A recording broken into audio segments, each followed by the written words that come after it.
भारत के इतिहास में आज एक सुनहरा दिन है। आज का दिन भारतीय इतिहास में 15 अगस्त 26 जनवरी की तरह लिखा जाएगा। आज केंद्र सरकार को किसानों के संघर्ष के आगे झुकना पड़ा और तीनों काले कानून वापस लेने पड़े। आज सिर्फ किसानों की जीत नहीं हुई है, आज जनतंत्र की जीत हुई है। आज किसानों ने सभी सरकारों को बता दिया, जनतंत्र में सरकारों को हमेशा जनता की बात सुननी पड़ेगी। सिर्फ और सिर्फ जनता की मर्जी चलेगी। कोई भी पार्टी हो, कोई भी नेता हो, जनता के सामने आपका अहंकार नहीं चलेगा।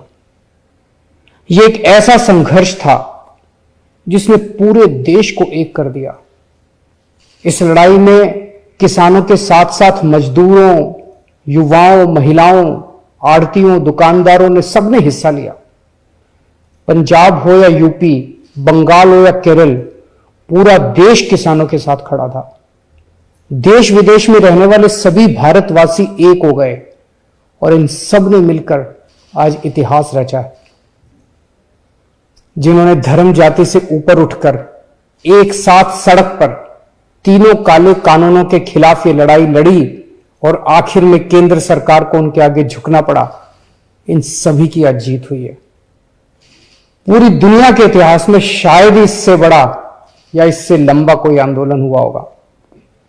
इतनी शांतिपूर्वक तरीके से इतने लाखों लोगों ने संघर्ष किया, कड़ी धूप में, ठंड में, बरसात में, पीछे नहीं हटे।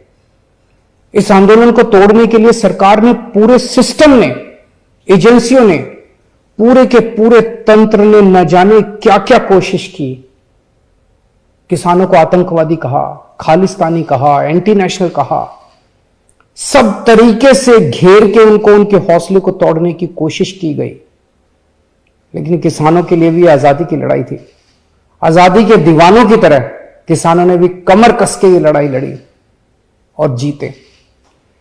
किसानों के प्रबल साहस के सामने वाटर कैनन का पानी सूख गया, सरकार की लाठियां टूट गई, कीलें गल गई, लेकिन सरकार उनका आत्मविश्वास और जज्बा नहीं तोड़ पाई।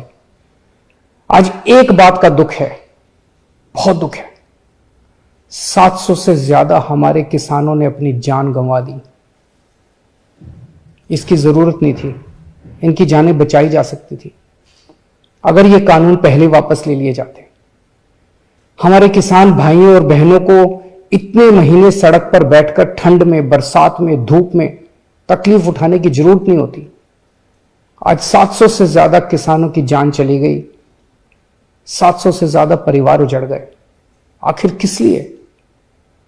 इन शहीदों को मेरा नमन है, इनके परिवार को भी मेरा कोटि कोटि प्रणाम है। मैं उनकी आत्मा की शांति के लिए वाहेगुरु जी से प्रार्थना करता हूं, उनके परिवार के सभी कष्ट दूर करें।